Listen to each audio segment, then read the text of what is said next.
उत्तल दर्पण द्वारा ना,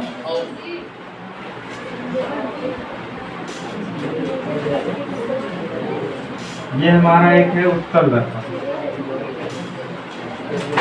उत्तल दर्पण किसे कहते हैं, बोलो? जिसके दबे हुए सिरे पर कलई और उभरा हुआ सिरा परावर्तक होता है, उत्तल दर्पण कहलाता है। ये हमारा एक उत्तल दर्पण है M1 M2। ठीक, अवतल दर्पण द्वारा हम लोग अवतल दर्पण द्वारा हमने F और R में संबंध निकाल लिया था। ठीक, तो अब उत्तल दर्पण द्वारा भी निकाल लेते हैं। सबसे पहले हम क्या किए, माना एक अवतल दर्पण M1 M2 जिसका ध्रुव P है, फोकस F है और वक्रता केंद्र C। ठीक, अब इस पे हम क्या किए, इसमें हमने एक प्रकाश की किरण को डाला मुख्य अक्ष के समांतर, एक प्रकाश किरण डाला मुख्य अक्ष के समांतर A B। ठीक, ये बिंदु B से परावर्तित होगी।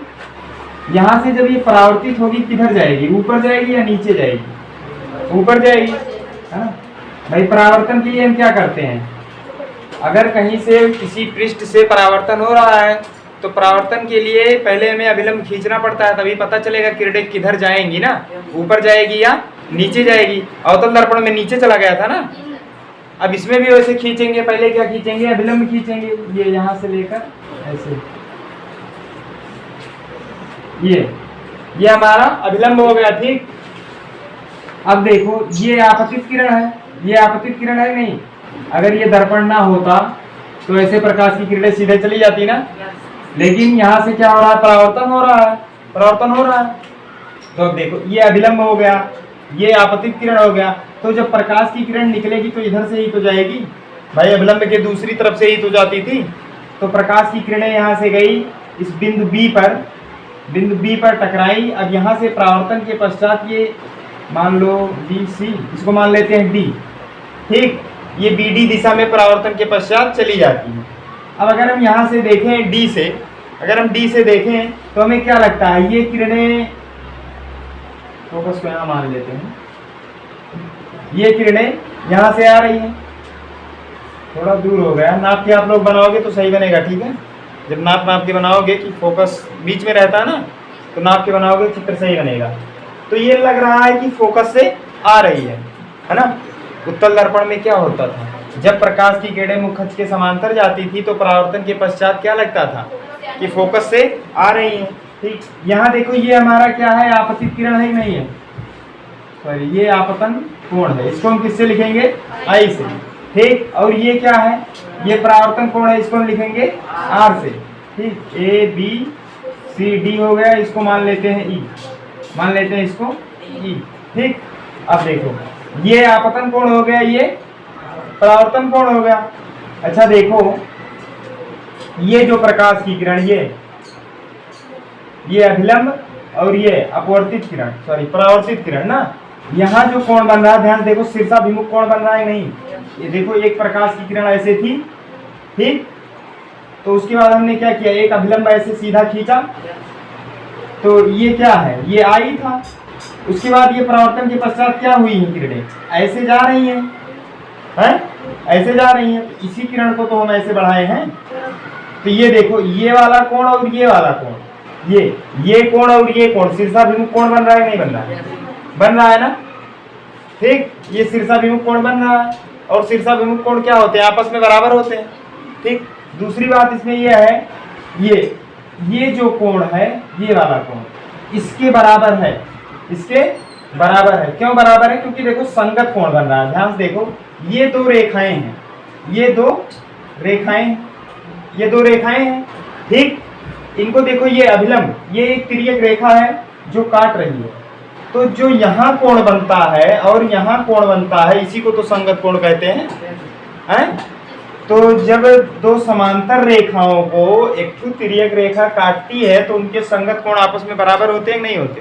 ठीक, तो हम इसमें सबसे पहले देखेंगे क्या, संगत कोण। उसमें हमने क्या देखा था, एकांतर कोण देखा था, इसमें हम देखेंगे संगत कोण। ठीक, बाकी लिखने की बात तो हम ऐसे लिख लेंगे, माना M1 M2 एक उत्तल दर्पण है जिसका ध्रुव P, फोकस एफ, वक्रता केंद्र सी।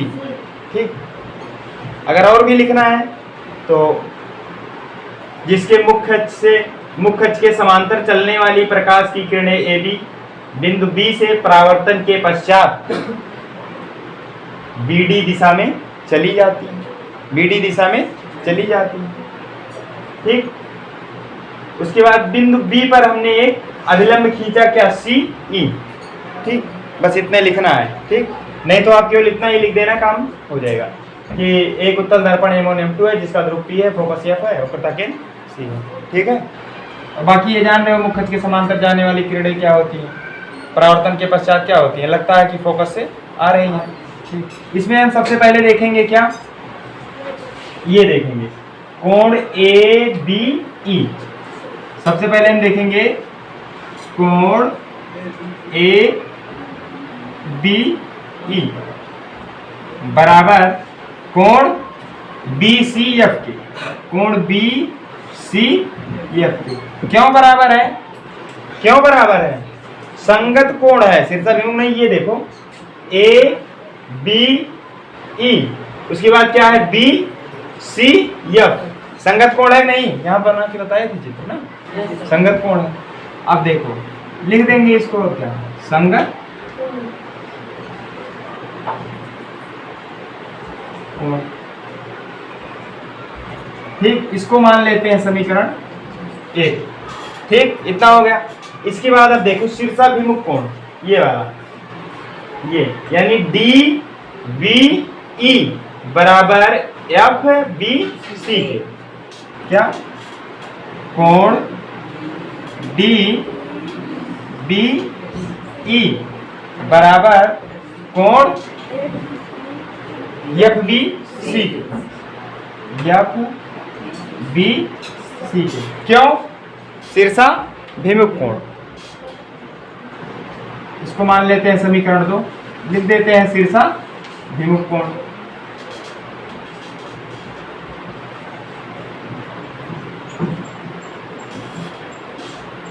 ठीक, संगत कोण हो गया और शीर्षाभिमुख कोण हो गया। ठीक, और ये वाला देखो आपतन कोण सदैव बराबर होता है परावर्तन कोण की, ये तो जान ही रहे हो ना। तो इसके बाद क्या हो गया, कोण ए बी ई बराबर कोण डी बी ई के, कोण डी बी ई के हुआ। मान लेते हैं इसको समीकरण 3। समझ गए इतना। अब देखो इसमें कोण ए बी ई बराबर है बी सी एफ के, बी सी एफ के, और कोण ए बी ई बराबर है डी बी ई के। तो हम डी बी ई के स्थान पे बी सी एफ लिख सकते हैं, नहीं लिख सकते। मतलब देखो जैसे ये देखो समीकरण 1 और समीकरण 3, ठीक, अलग अलग कर देते हैं, 1 और 3 कर लेते हैं। पहले देखो समीकरण 1 और 3 से, 1 व 3 से देखो, जब इतना बराबर है इतने के, यानी ए बी ई बराबर है बी सी एफ के, यहाँ भी तो ए बी ई बराबर है डी बी ई के हैं, तो हम इतने के स्थान पे इसको लिख सकते हैं, नहीं लिख सकते। तो यानी जहाँ ए बी ई है वहां हम क्या लिख सकते हैं, बी सी एफ। तो यानी यहाँ से क्या हो जाएगा, कोण बी सी एफ बराबर कोण डी बी ई के। मान लेते हैं इसको समीकरण 4, और क्या मान लो, सांप ऐसा लग रहा है समीकरण मान लेते हैं। ठीक, ये हो गया। अब देखो समीकरण 4 और समीकरण 2 में देखो डी बी ई बराबर क्या है, F B C, D B E बराबर क्या है, एफ बी सी। तो हम डी बी ई के स्थान पे एफ बी सी लिख सकते हैं, नहीं है। अब देखेंगे समीकरण 2 व 4 से, समीकरण 2 व 4 से। अब देखो क्या हो जाएगा, कहाँ गया समीकरण 2, ये एफ बी सी लिख देंगे, एफ बी सी, ये देखो एफ बी सी बराबर है डी बी ई के, तो डी बी ई के स्थान पे इसको लिख देंगे। चलो ये है, इसको ऐसे रहने तो बी सी एफ बराबर, इसके स्थान पे हम क्या लिख सकते हैं, इसको लिख सकते हैं, नहीं। देखो डी बी ई बराबर एफ बी सी है, नहीं तो यहाँ हो जाएगा क्या, कोण एफ बी सी हुआ। इतना समझ गए कि नहीं? अब देखो यहाँ से बी सी एफ बराबर F B C, B C F बराबर एफ बी सी। ये देखो त्रिभुज एफ बी सी में देखो ये दोनों कोण आपस में बराबर आ गए कि नहीं? बराबर आ गए। अगर मान लो आपका ये इतना करने का मन नहीं करता है तो आप सीधे लिख देना समीकरण 1 2 3 से ए बी ई ऐसे लिख देना। इतने के स्थान पे अगर आपको इतना लिखने में कोई दिक्कत है तो ये लिख देना, कोण ए बी ई बराबर है किसके, कोण बी सी एफ के। और उसके बाद देखो बी सी एफ किसके बराबर है, बी सी एफ नहीं है बराबर ना, लेकिन यहां से देखना ए बी ई और किसके बराबर है, ए बी ई इसके बराबर है ना। तो हम कोण बराबर और लगा के कोण डी बी ई लिख सकते हैं, नहीं लिख सकते? लिख सकते हैं ना। फिर बराबर, अब देखो डी बी ई इसके बराबर हो गया। अब देखो ये जो डी बी ई बराबर था वो किसके था, एफ बी सी के। तो बराबर हम क्या लिख सकते हैं, कोण एफ बी सी, इसको लिख देंगे। ठीक, मान लो अगर ये आपको बड़ा लगेगा तो इतने में लिख देना। उसके बाद क्या करना, बी सी एफ बराबर एफ बी सी। देखो बी सी एफ कहाँ है, बी सी एफ बराबर एफ बी सी। जब ये चारों आपस में बराबर हैं तो हम बी सी एफ बराबर एफ बी सी लिख सकते हैं नहीं? ठीक, चाहे ये कर देना चाहे ये कर देना। समझ गए? वैसे मुझे लगता है ये ज़्यादा सही है, ये वाला ज़्यादा सही है ना, इसमें समझ में आ जाएगा। चलो अब देखो, अब हम किस में देखेंगे, अब त्रिभुज में देखेंगे। त्रिभुज या यहीं से कर लेते हैं, बी सी एफ बराबर एफ बी सी। तो देखो ये कोण बराबर है इसके, तो ये त्रिभुज बन रहा है नहीं? तो जब किसी त्रिभुज के दो कोण समान होते हैं तो उनके सामने की भुजाएं क्या होती हैं, बराबर होती हैं नहीं? यानी कोण बी सी एफ के सामने की भुजा कौन, देखो बी सी एफ, चित्र में देखो बी सी एफ के सामने की भुजा कौन है, एफ बी, एफ बी है कि नहीं? एफ बी बराबर एफ बी सी, देखो कहाँ है, एफ बी सी। इसके सामने कौन है, एफ सी। इसके सामने क्या है, एफ सी। समझ गए? अब देखो बी एफ बी बराबर हो गया एफ सी के, हुआ। अब देखो यदि दर्पण का द्वारक छोटा हो जाए तो जहां बी है वहां हम पी लिख सकते हैं। यानी अगर बिंदु बी पी के निकट आ जाए, जैसे उसमें आता था, ये लिख देंगे, यदि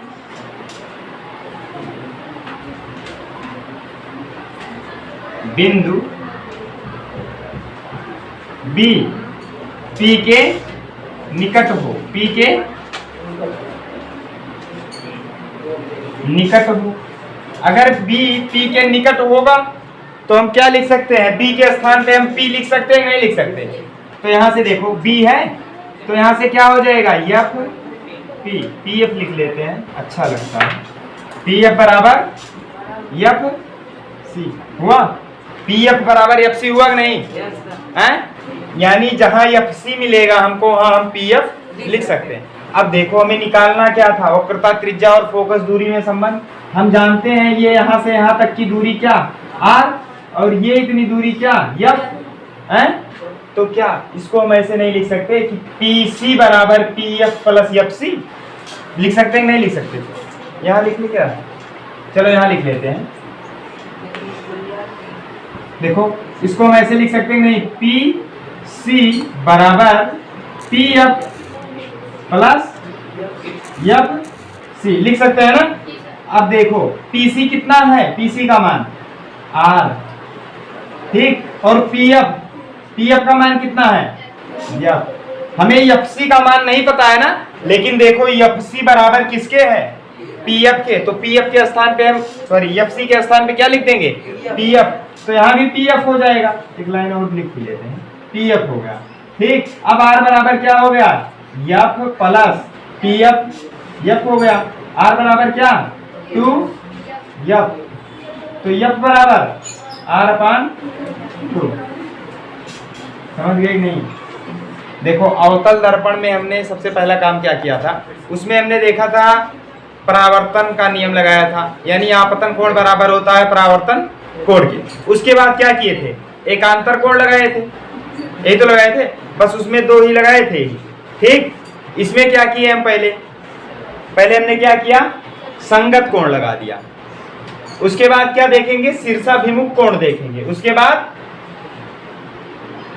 शीर्षाभिमुख हो गया। उसके बाद ये आपतन कोण और परावर्तन कोण देखेंगे, यानी परावर्तन के नियम से। मान लो आपका मन करेगा परावर्तन को पहले करने का तो कर देना, कोई दिक्कत उससे नहीं है। इसमें ये जरूरी नहीं है कि मैं इसको समीकरण 1 माना हूं, आप भी इसको मानो, बाद में लाना है इसको, 2 मान लेना, 3 मान लेना, जो आपकी इच्छा होगी वो मान लेना, उसके हिसाब से यहाँ हल करना आगे।